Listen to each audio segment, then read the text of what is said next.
How different would your life look if you had the confidence to go after anything you wanted? To go after your dreams, find the love of your life, or build a business, whatever you desired. Hey divas! Today I have a really exciting video planned for you. I'm going to be sharing 6 hacks on how to brainwash yourself confident. I call it brainwash because it's really like you are programming your mind with these types of techniques by putting them into practice. I recently watched a TED Talk on confidence by Emily Jameson, and these were some of the techniques or behaviors that she described. So I'd like to share those with you as well as my own take on those different behaviors. Being in this industry so long, I see how important confidence is to your overall singing, your performance, your self-esteem, and it definitely plays a huge, important role. Now, after we go over these 6 hacks she talks about, the 7th one is my own personal power little hack that I've used. Might sound a little bit crazy, but trust me, this one works. And I would love to share it with all of you to hear how it works for you. Maybe it's something that you might be playing around with, but not even sure how you could actually use this to your benefit and to propel you forward in your confidence levels. So you'll want to stay tuned for that one, and remember to subscribe if you haven't already. If you're really enjoying my content and you want to turn on the notifications, that will help so that you never ever miss an upcoming video. So let's get straight on to the first one, which is to count yourself in. What I am meaning by this is some of you may have heard of the 5-second rule by Mel Robbins. It's a very similar kind of concept. So you are going to count yourself in almost like a 5, 4, 3, 2, 1 and launch yourself forward. So for example, let's say you need to do something that's going to make you really nervous. You need to do a speech, or you need to get up and sing in front of a crowd of people for a service. Whatever it may be, you know, we all have those nerves, not only in a setting that's to do with vocals, even in our day-to-day lives. Maybe you want to ask someone out on a date. Maybe you want to ask for something in a job interview. These things can seem really daunting in the moment. You might feel these different levels of anxiety going on in your body. Maybe your tummy starts to rumble or your palms get sweaty. That's one that would always happen to me. And you feel this like warm heat flush wave thing just coming over you. This is a perfect time to just launch yourself in. You're going to count in your mind 5, 4, 3, 2, 1, and then just do it. That momentum is what's going to help you to keep on going and to keep the ball rolling in whichever setting you may be in, where you need to apply this type of technique. Next up, be brave. This can go together hand in hand with the first one, which is counting yourself in. You need to be brave to take that first step and take that first leap forward. So the trick here is to just give yourself 20 seconds. Tell yourself that you're going to be brave, even if it's just for 20 seconds. You're going to give yourself that time before you put yourself in that situation requiring some courage, and just for 20 seconds you're going to go for it. Ask for what you need, sing what you need to sing, or say what you need to say, just for 20 seconds. You will find that momentum keeps you going once you're already in it, being brave, and you've taken that first step. You should be able to keep on going. Number 3 is take a seat at the table. Now, not figuratively, in a literal sense, going and taking a seat at the table. What I mean by this is sometimes we can have this false sense of humility. I'm calling it out like it is. We might feel shy because we don't want to be looked at in a certain way, like that we're taking too much of advantage, for example. But it's important to be able to stand up for yourself. And if it means getting up and taking a seat at the table, not wondering and waiting for the next person to come in and take a seat, but you actually going for it and knowing that you're worthy of taking that seat, that is a great place to start. This kind of behavior will actually inspire yourself. When you see that you take steps like this, it shows you as a message to your subconscious that I'm going after what I want and I am not going to miss out. Number 4 is to cheer on others. Cheer for their success. Now, I know sometimes it can be a bit difficult if you may be struggling with a bit of jealousy or envy to actually be happy for someone else when they have that thing you want. Maybe you want that job or you want that house and they may have it, but you don't. It makes you look at your own shortcomings and can make a person, feel insecure. It's totally normal, I think, as human beings to feel that way. So consider looking at the emotion that is behind that jealousy or envy.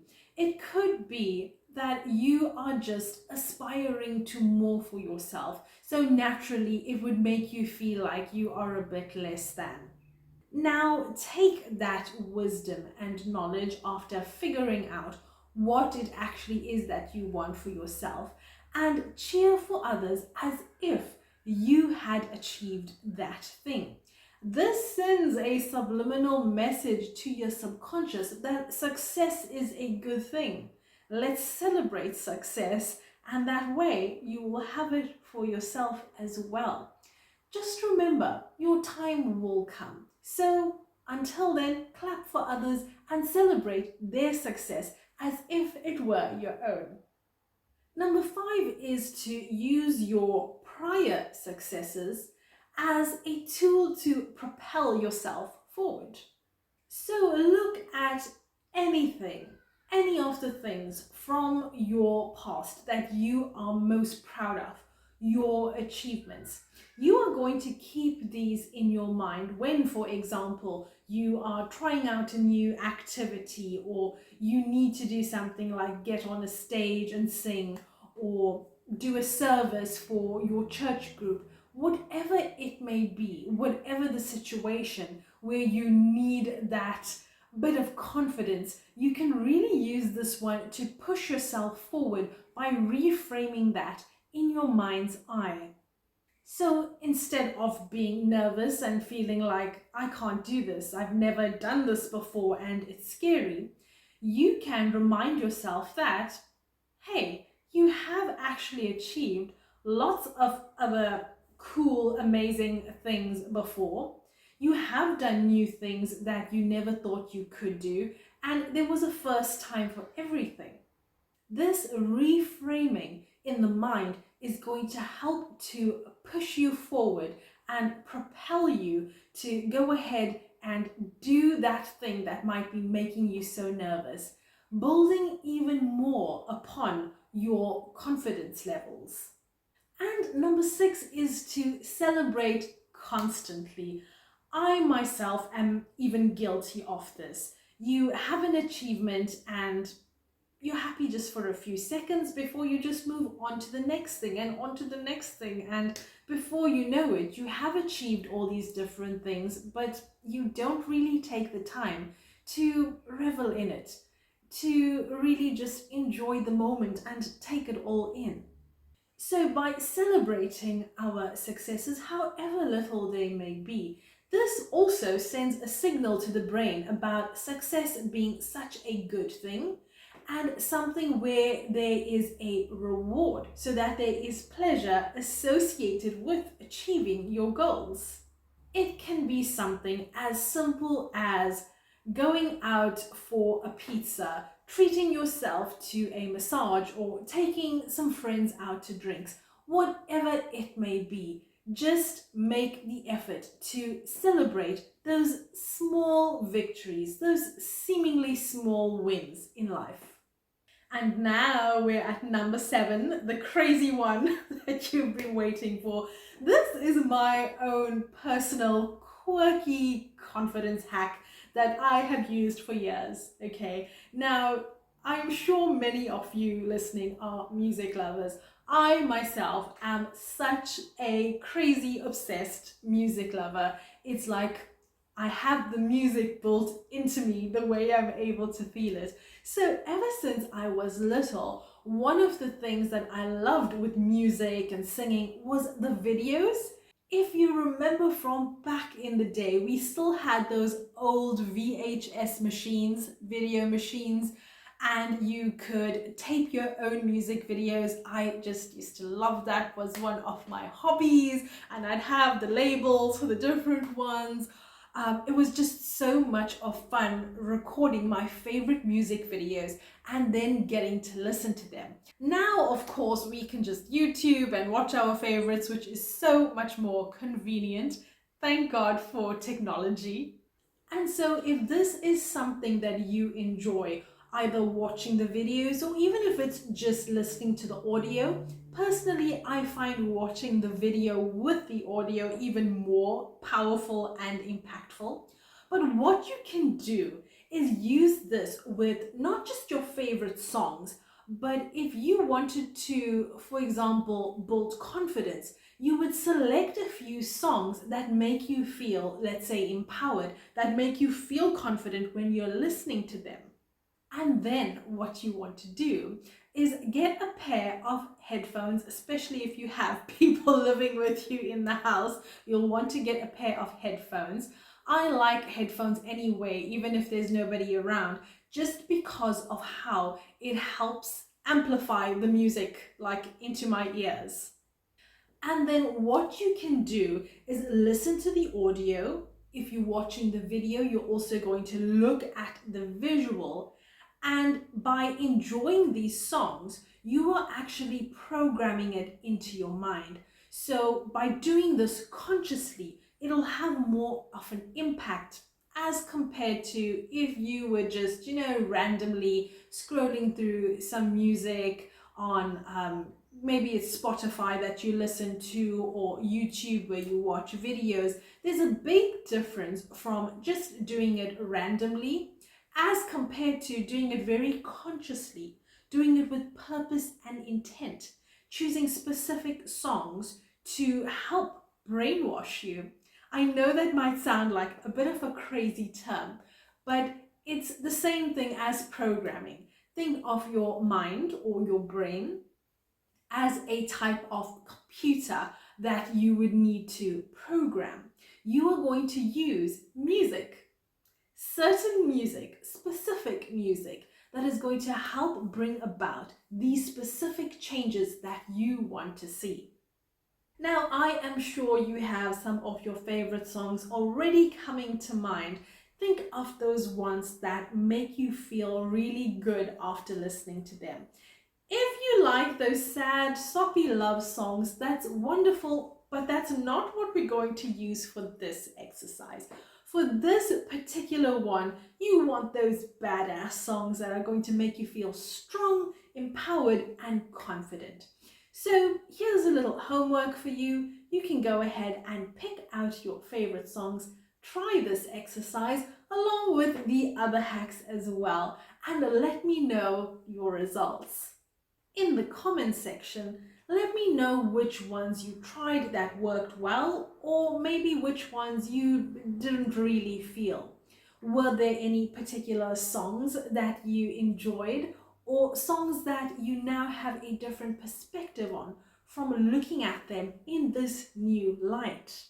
Maybe you even have some hacks of your own that you would like to share with us. go ahead and drop them in the comments. Now, if you enjoyed today's video and you want to build up your confidence and self-esteem even more, I highly recommend the beautiful course that I have put together for you. It's called Learn How to Sing, Vocal Training, and it takes you through all the way from beginner to intermediate and then to advanced level vocal training. So you will benefit no matter which level of vocal ability you may be on. Transform your vocals and build your self-esteem. Details in the description box below. Now, before I love and leave you, my beautiful divas, remember to subscribe if you haven't already and turn on the notifications so that you never ever miss an upcoming video.